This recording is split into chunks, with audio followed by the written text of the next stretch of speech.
They always say in politics, there's often another chance. You run once, you learn some lessons, you get your name out there, and you can always try again down the road.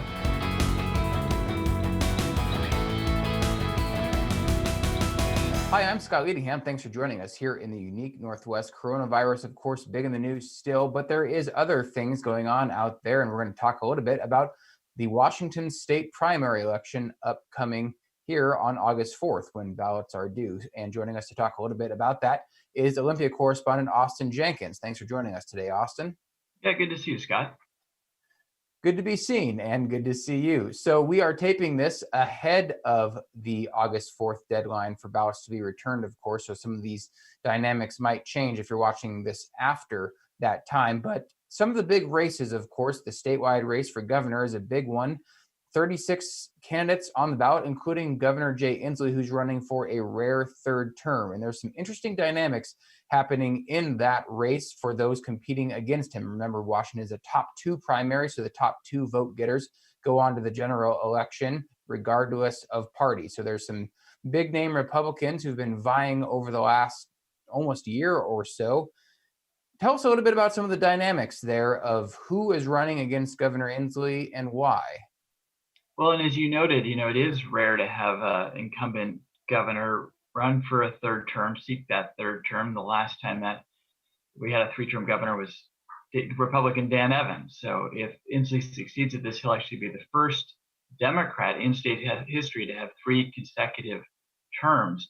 And I think that whenever you have an incumbent, and especially in these days in Washington state, an incumbent Democrat running for election, that's somewhat dissuasive to big name Republicans who might be thinking about running for governor, because it is hard to run against an incumbent. If we're at an open race, it would be a different dynamic. So as a result, what we have seen is some Republicans who were talked about as potential candidates, like Pierce County Executive Bruce Danmeyer, who's a former Republican state senator. He didn't get into the race. And instead, what we saw is initiative promoter Tim Eyman, who started out as an independent and then said he'd run as a Republican. Obviously, has a lot of controversy around him and a long history of pushing anti-tax initiatives as well as other kinds of initiatives. You've got Lauren Culp, who is well known among Second Amendment advocates because he's the police chief up in Republic of Washington, refused to enforce a voter-approved gun measure a couple of years ago and made national news for that, but clearly very popular among gun rights folks. You've got Joshua Freed, who is the former mayor of Bothell, who has emerged, but not well known outside of his hometown. And more recently, we've been hearing a little bit about Raul Garcia, who's a physician in Yakima, who's been endorsed by some mainstream, well-known Republicans here in the state, but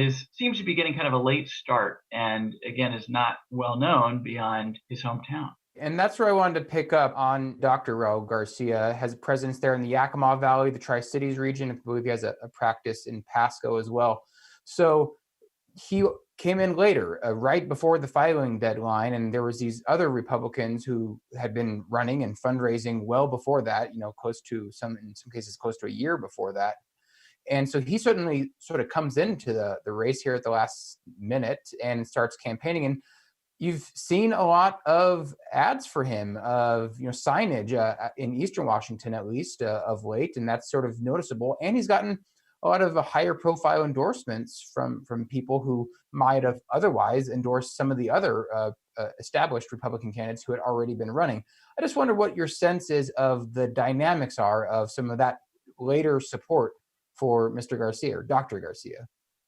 Yeah, it's probably going to come too late. And while you're seeing signs there, I'm not seeing signs here. I don't know that he's well known or well established west of the Cascades, which is obviously where the population base is. And really the polling we're seeing right now shows that it's hard to tell who's going to emerge as the number two in this race, other than Inslee has a huge advantage, obviously. And people like Eyman have the name recognition, but there are others such as Culp who clearly have a built-in base based on his stance on gun rights. So I think a kind of come from behind win by Dr. Garcia is an uphill battle at this point. But as you noted, it is interesting to see some of the party establishment getting behind him. They always say in politics, there's often another chance. You run once, you learn some lessons, you get your name out there, and you can always try again down the road. It certainly can. Politics is not a one-off deal.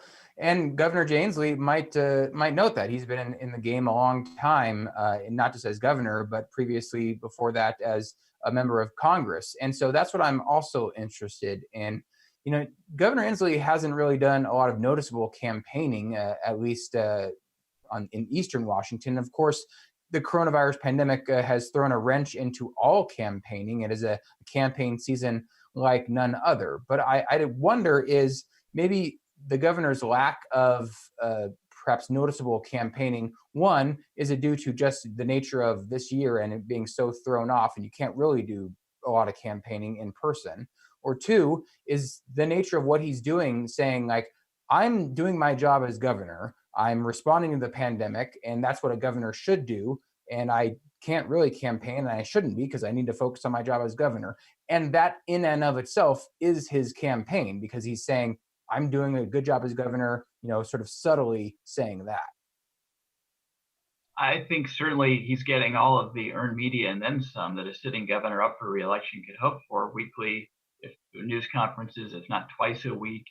And as you say, governing through a crisis is the kind of thing that can benefit you. It also brings out critics. I think there was a period of time earlier on in the pandemic when you just couldn't viably campaign. You didn't have the time, and also it wouldn't have looked appropriate. Now he's at a place where he's in a position to do some campaigning, but most of it seems to be virtual. What I think is also interesting to note, though, Scott, is if you go back a year ago or a little more than a year ago, the pandemic wasn't going on and Inslee was running for president and he was away from the state a great deal of time. He didn't have something that was demanding his time and attention and physical presence here.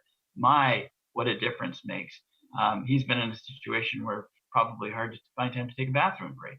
Much less, be out campaigning, which, as you know, is difficult to do given the restrictions we're under. Certainly. And of course, the governor's race isn't the only one going on this year in the state. A lot of other statewide offices and a lot of state legislative offices are being run for. And so I wonder about the dynamics of our current time. Of course, coronavirus isn't the only big story. Of late, we've seen a lot of the protests and other pushes for greater racial justice and better representation, not just in government, but of all forms of society. And so, not that that's really a new issue, but of course it has been going on more directly in the last few months. And so I wonder how that's sort of playing out in the election season, particularly maybe at the state legislative level. Are there any noticeable issues or people pushing for more diversity in the candidates and groups pushing for more diverse candidates to be elected to office?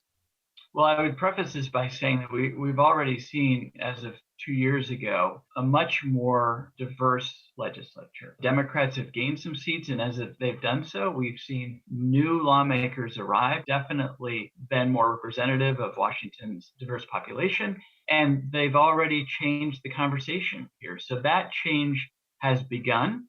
This election cycle, it appears that change will continue. For instance, there are, I believe, 9 Black women running for state legislative seats, including one who is vying to become the first African-American Democratic state senator in 10 years. State Senator Rosa Franklin was the last African-American state senator, and she left about a decade ago. So definitely a lot of excitement on the Democratic side around these 9 candidates. There is actually a political action committee that's been created specifically to support them and their campaigns, with part of the motivation there being that it is harder for women to raise money as candidates. It's harder for African Americans and people of color to raise money and to coalesce that support, and certainly harder for Black women to do so. And so there's this political action committee is an acknowledgement of that fact and is very focused on helping these candidates get through the primary, and then those who do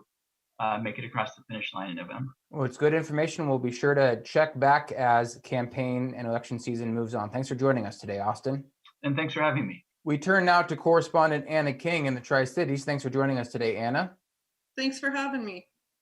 Well, it's been some time since we've seen you or heard from you, in fact, and we're going to talk about why that is. And I just want to say up front, we are so happy to have you back. So that being said, Anna, why haven't we heard from you in almost 2 months. Yeah, in early June, I got coronavirus. And so I was just really, really sick. It came on like a train. The first couple days, I had a really high fever and I was nauseous and I couldn't breathe. And then a couple days later, I actually went to the hospital for the first time during this whole episode. And then I went to the hospital again. And then I had like a huge long time of just having a daily fever and I couldn't get rid of the fever. So that's when I kind of became a long hauler because they just couldn't get me well. Eventually, I had a 3-day stint without a fever and I was able to come back to work the next week. So I'm really grateful to be back.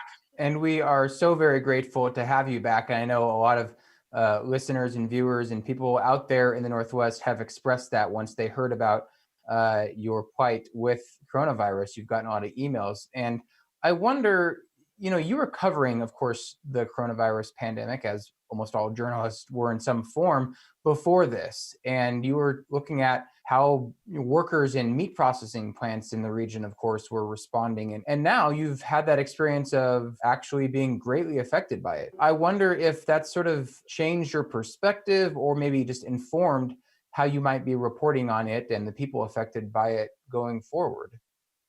Yeah, I can remember one story in particular, Scott. It was in the early part of the year when the coronavirus was still just as we knew in China at that time, even though it had already come to the United States and was in the United States, they think now, but we didn't know that yet. And I was traveling around talking to different farmers and oyster cultivators and shipping people, trying to understand how coronavirus was changing our food systems. I just remember thinking, man, this is bad, but it seemed like a problem that was mostly over there and that we were just kind of getting these residual effects.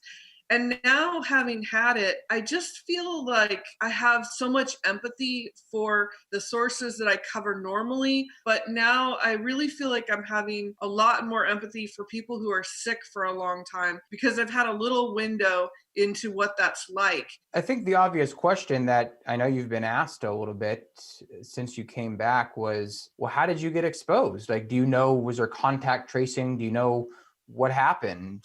And I'll just note that, you were covering a lot of these topics and the meat processing plants, but you weren't going there particularly for the reason of it there being the risk. We didn't want you to be exposed and things like that, but you eventually were somehow.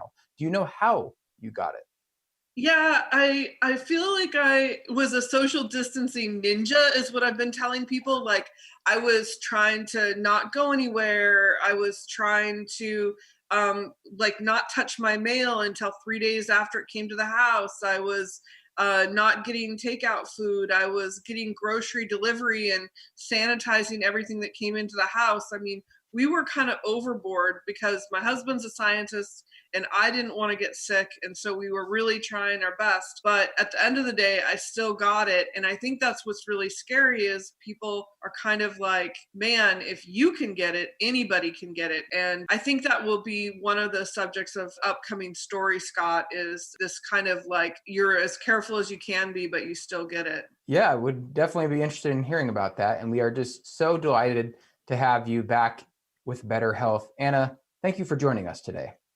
Thanks so much for having me, Scott.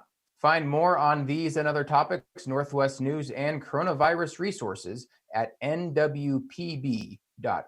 And for more election news, you can see the Vote 2020 page of nwpb.org. And while there, you can subscribe to or listen to our election year podcast called How We Ended Up Here. Thank you for joining us here in the unique Northwest.